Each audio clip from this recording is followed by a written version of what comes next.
Welcome to the Fantasy NASCAR podcast brought to you by racefortheprize.com. It's here, the motorsports holiday, the best weekend of the year, Memorial Day, Coca-Cola 600, Indy 500, F1 at Monaco, 9 a.m. You might as well get after it early and all day. And you've got Cup or Truck, Xfinity. You're probably getting after it all weekend, having fun, hanging out, living the life. And guess what? If you want to live your life, you want to save some time, you want to make it easy to enjoy the action, Venmo, PayPal, Cash App, $10 my way, give you all the Charlotte sheets. It will help you out. It'll let you easily enjoy your weekend. I tell you what, $30 for June. Go ahead and get that June package, all the sheets. I'll throw in Charlotte for free if you haven't purchased already. Awesome rock and roll. Let's quickly debrief on last year's Charlotte race. Everything was rained out until Monday. We might have that happen again this week. You know what? You've caught me in a good mood. Last day for students. I'm pretty pumped up. Haven't had this weekend off in a while, and boy, I am excited. And if we're not racing until Wednesday because of rain this year, hey, I'm off. So cool for me. Anyway, sorry. Last year you had rain. Here is your optimal lineup on the screen. Let's quickly go over it. Blaney, Reddick, Byron, Truex Jr. They run up front all day. Rating ranks 1, 3, 2, and 4. The cream rises to the top. It's a 600-mile race. The cream will rise to the top. The cream will stay at the top. The cream stays out of the slop. And even if, like Truex in this race last year did have an issue, you've got 400 laps to get back on track. You've got 400 wrecks. Yes, that's what I meant to say, actually. There are plenty of wrecks, plenty of spins, plenty of re-racks, resets that you can overcome a mistake if you've got the machine to get it done. And from there, because cream ain't cheap, nothing's cheap these days, inflation, because you got to spend up, then you got to save, but you can save because we got wrecks. And it may not necessarily be attrition that completely boosts our punts in value, but there is some of that. But also the fact that you're going to stay on the lead lap. We got wave rounds and lucky dogs. JJ Yeley getting into the optimal lineup is not that much of a surprise. Austin Dillon running in 21st and finishing 9th in a 600-mile race, littered with cautions, which has pretty much always been the case. One, you're running a lot of laps. And we'll talk more about that in a second, why there is more cautions, but we've definitely seen a proliferation of cautions in the next-gen car. Anyway, there's your optimal lineup. Austin Dillon, JJ Yeley, quickly debriefing here. And then 2022, you get Ty Dillon in the secondary GMS car, Legacy Motor Club now, running in 23rd, finishes 13th. Again, real quick, you're going to punt or play value because you're going to need to spend on the drivers the cream at the top that stays out of the slop, that builds up the dominators or hog points. There's just so many laps. We have 400 laps. It's a lot of fast laps. It's a lot of laps led. And generally, the cars that are up front typically will finish up front. They pile up the points. You got to pay for those points. And then you get really good value plays. I mean, Ty Dillon was an 8.3x. That's not bad. JJ Yeley was a 9.8x return of value. So what's the deal? Next gen, Spin Fest, it's kind of always been that way. We've always seen a lot of punts and lucky value coming through. Embrace it, accept it, no big deal. Got it? But why? All right, might as well give you some information on the why. This isn't just another 1.5 mile race. Charlotte is a tighter racetrack than the other intermediate tracks.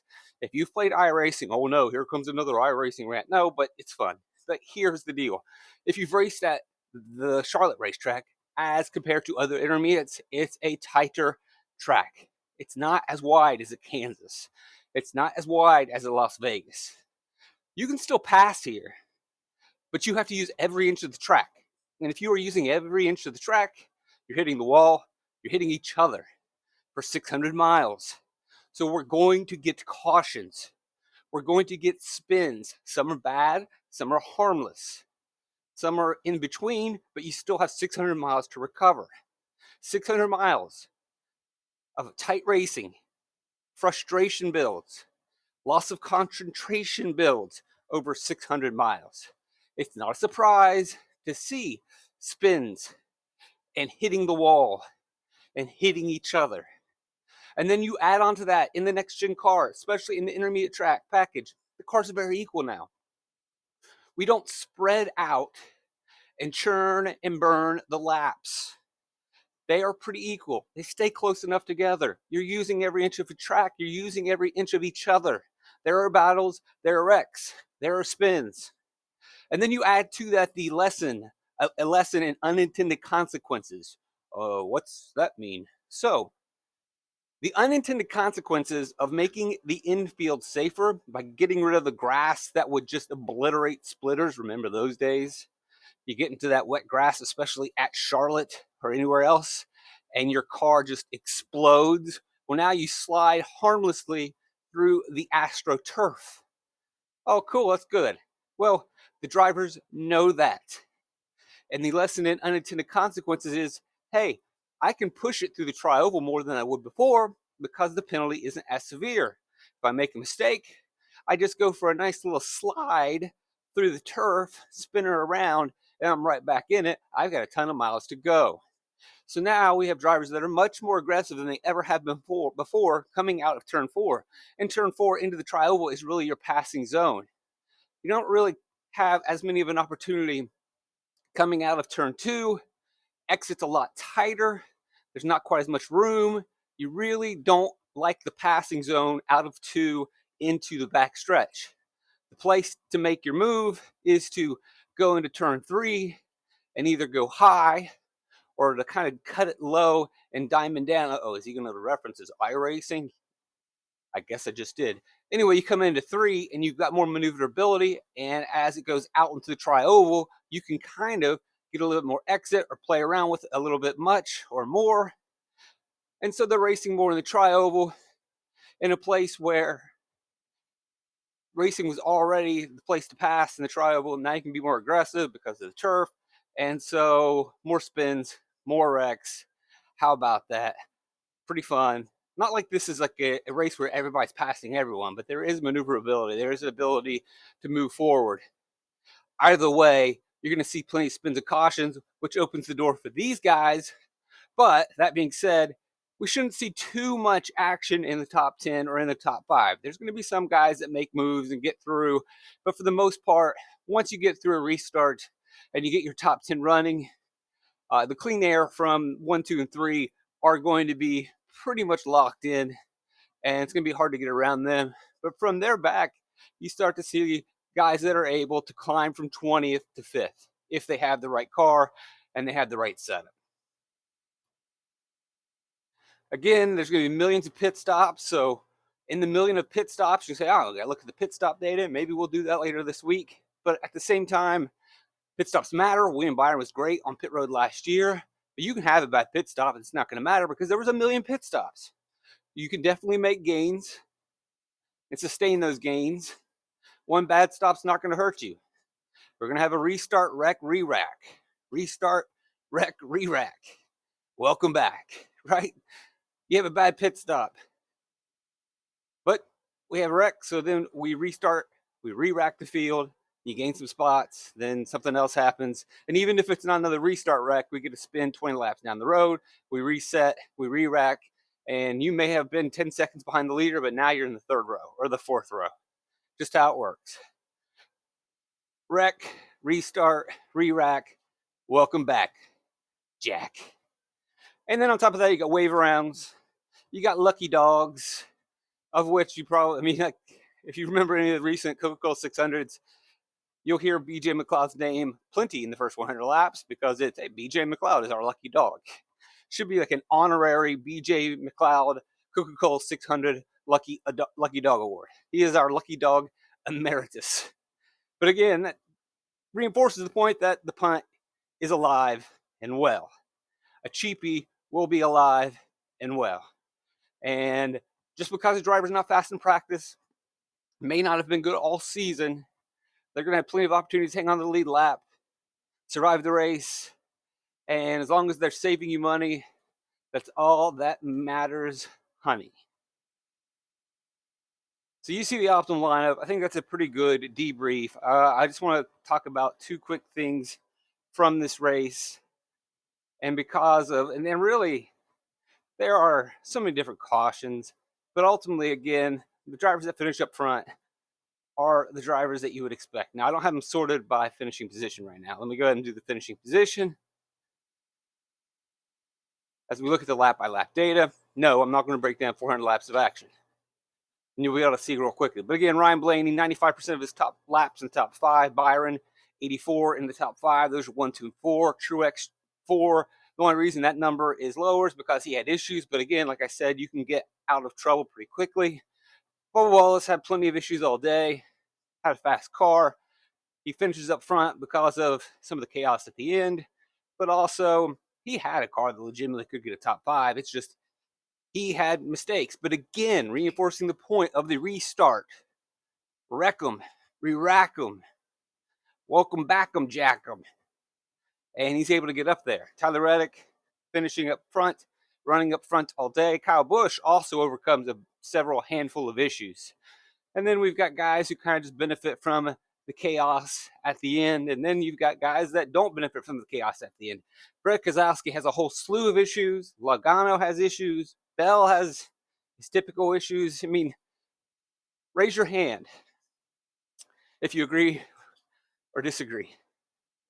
If we run 600 miles, Christopher Bell at some point is going to hit the wall. Doesn't he always seem to find a wall in a 400 mile, 500 mile, 600 mile? We love Christopher Bell, but he's an aggressive driver at a track where you have to be aggressive, at a track that's kind of tiny. He hitting the wall. Gibbs gets caught in a wreck late in the race. Kyle Larson gets caught in a wreck late in the race. Denny Hamlin has his issues early. I think he recovers, though, from those. Anyway. Well, obviously he doesn't recover from them. He's finished towards the bottom. He got into, actually, I'm sorry. That was where Chase Elliott, Denny Hamlin in the tri-oval, racing each other tightly. Hamlin squeezes him. Elliott dumps him. Let's go to the replay. We're going to go back to that again. Did Elliott really wreck him intentionally? Come on. Are we really doing this again? No, we don't have time to do this again. This is supposed to be a quick debrief.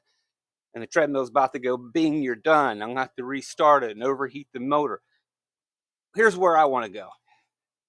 Look, you can see caution. We get plenty of decent runs, but there's always a caution around the corner. We got the rain break. We got a caution, caution, caution. So stage 2, little teeny chunks. Stage 3, just as it's starting to get kind of running along, 32 laps in, we get a caution.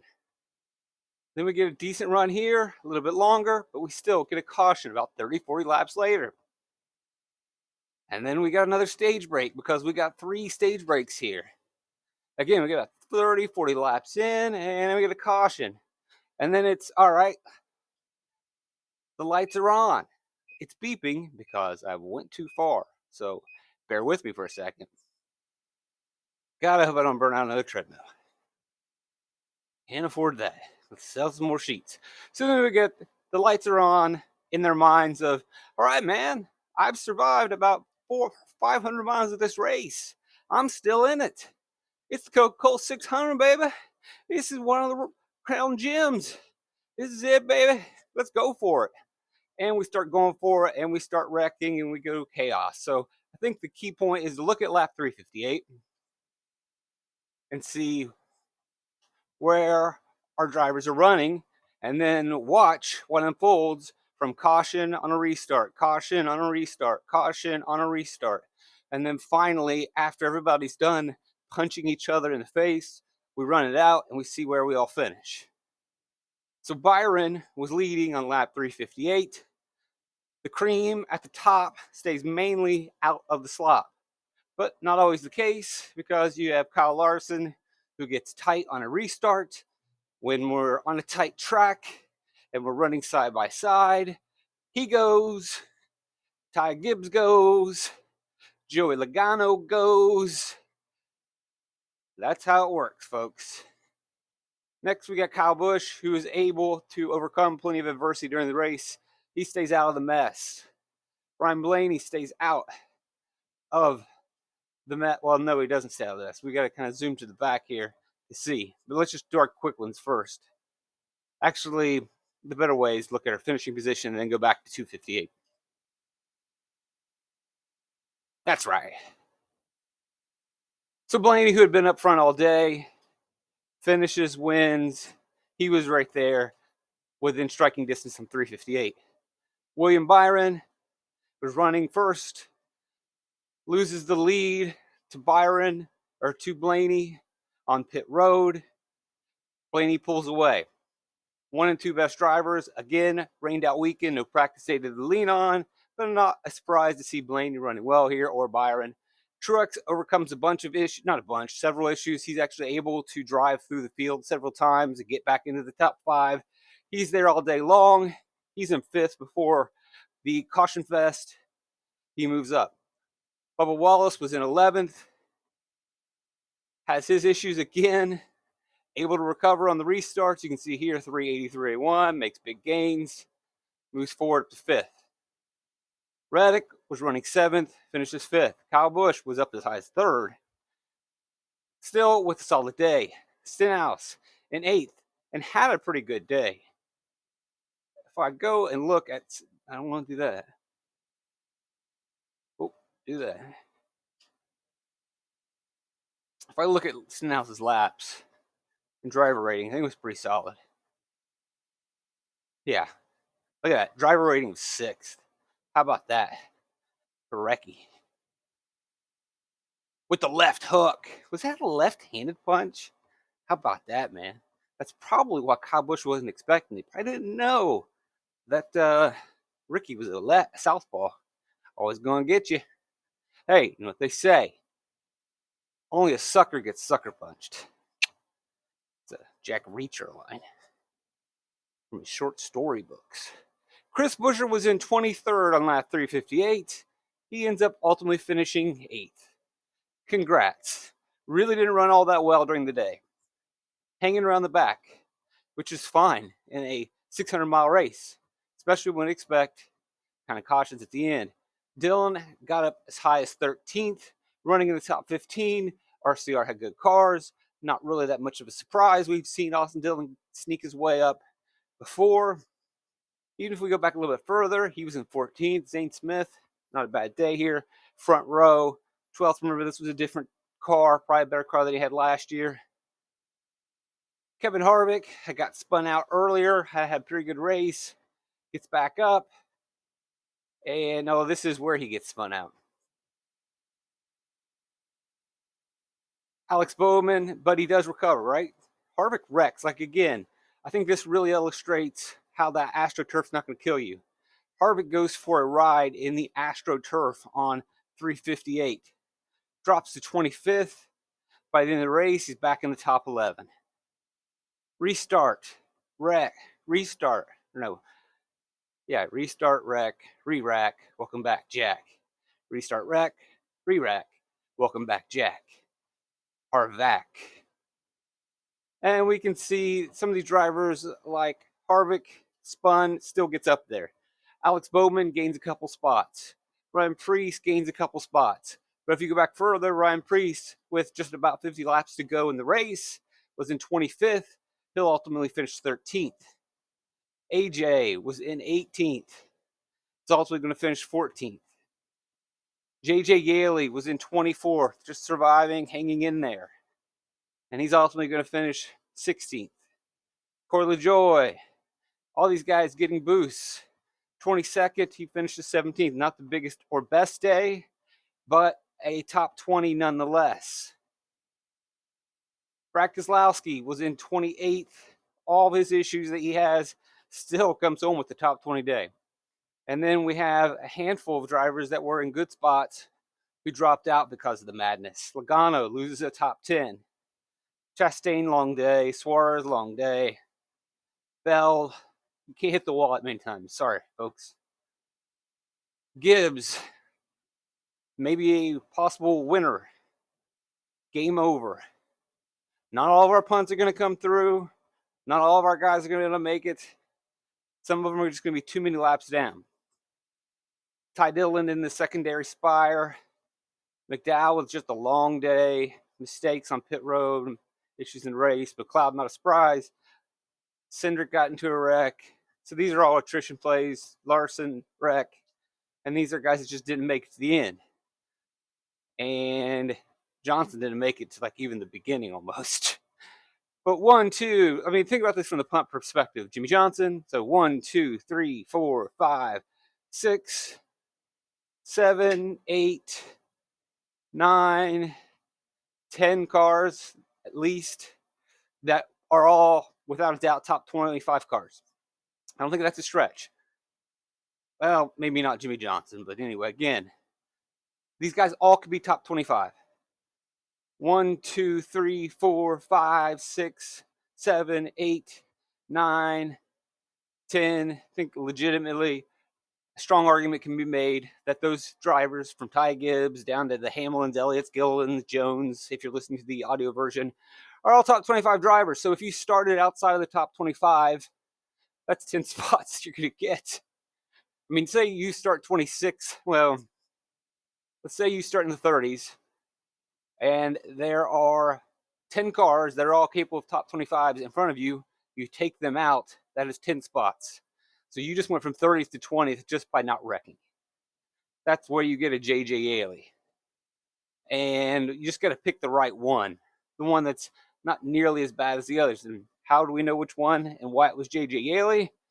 Ty Dillon just wasn't fast enough 3 laps down. J.J. was just enough there. He actually finishes on the lead lap. You need the lucky dogs. You need the wave arounds. McLeod was about 7 million laps down. I think that's a pretty good debrief. Cream rises to the top. You're going to want to build for that. Punts and values. I would punt.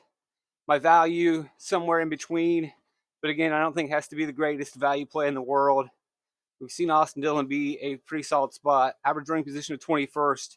And when we go into build for this weekend's Coca-Cola 600, we're looking at the Lemons class, the LM class. There's 10 or 15 cars that all can run around the 21st. Let's say 10. And nearly everyone in this field can run around 28th. So your punt, just about every punt is going to be an option. And it's just going to be a matter of savings and how it helps you build at the top. And then your value can be anywhere in that lower 7s to 6 range. I mean, you've got Zane Smith at 5,400 coming through. Can't quite afford him because you go down to Yaley. We've even got AJ Allmendinger at 6,300. LaJoy hits 6X at 5,500. Let's look at 22 real quick for our values and punts. Stenhouse, really good setup so far in the next gen car. Very impressive. Can't wait to see what he's got this weekend, huh? What does the story hold for him? Let's look at our values. Ty Dillon, 5,400. If you didn't trust the legacy, maybe you like the front row of Ty Gilliland, 5,000. Decent little bit of speed, running in the 20s. We get enough cautions. Even if you wanted to go extreme, J.J. Yaley in 2023. Cody, where you at? Where's he at? Where he always is. You know where to find me, in the club. No, in 27th to 30th place. Find me in the club. Bam, bam, bam, bam, bam, bam. All right. Come on, Fitty. 45.50 for Cody Ware. Cody, 4,500. 8.9x. Todd Gilly at the 50. 8.2x. 54. 8.3x for Ty Dillon. We punting in the club. You know where to find me. That's what you're singing this weekend. That is your jam of the weekend for your Memorial Day weekend. When you get up at the crack of dawn on Sunday, 8 a.m. Memorial Day weekend, popping that mimosa, or maybe just going to go straight to the Keystone, I don't care. I'm not going to judge you. America. This is America's weekend. It's time to be bold. And if you're not wearing red, white, and blue, then I don't even know why you watch this channel. I got red, white, and blue shoes. I got red, white, and blue pants, shorts, trunks. Got the swimming trunks all ready. Last day of Students' Day. Come on, man. Got the trunks ready. Got the beach board ready. I'm ready to get some sun and fun. Hot dogs on buns, ready to run. And you better be ready to run Sunday morning. And when you get up, jump out of bed, and you're getting ready to fire up that Monaco. I don't even like F1. It's racing. It's race day. Watch it. When you get ready to do that, you say to your electronic sound device or on whatever it is, or maybe you've got the vinyl, you crazy person, and you fire it up and you put on you know where to find me in the club. Let's get the club rolling this weekend. Racefortheprize.com, Venmo, PayPal, Cash App. Send me 50 cents. You can send 50 cents. Or $10 for the racing weekend. Have I convinced you? $30 for June. Come on, go ahead, get signed up on that already. And if you don't have Charlotte, I will throw that to you. It's pretty easy. Venmo, PayPal, Cash App. No subscriptions required. No automatic billing. No, what's your address? What's your billing address? Fill out this form. Just click the Venmo. Send it over. I'll send it over to you. We rocking and rolling in the club. Gosh, I am so blessed to have you guys around. I'm really looking forward to this weekend. Really looking forward to this summer. And yeah, man, positive vibes all around. Love you guys. Trip to Light, fantastic. More podcasts on the way this weekend.